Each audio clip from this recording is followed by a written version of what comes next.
Alright, so I'm making this video. Hopefully it'll help others with a Toyota Sienna. This one particular that I'm working with is my 2004 XLE, and I changed the front strut probably a couple months ago, but been dealing with a clunking noise, and I inspected everything down there where the front suspension bushings and everything just looks good.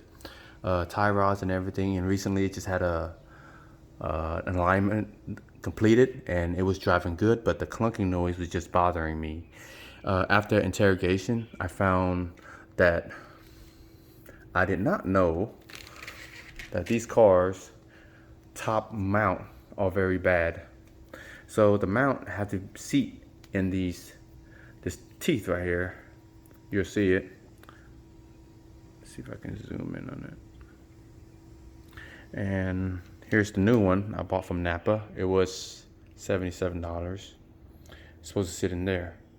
And I'll show you my old one. I completely didn't know.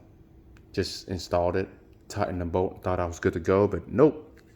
Now I gotta do it again. So, learn from me, and if you're just gonna do the strut, go ahead and change the top mount, strut mount, and don't forget the bearing. If you have any question, just comment. Thank you.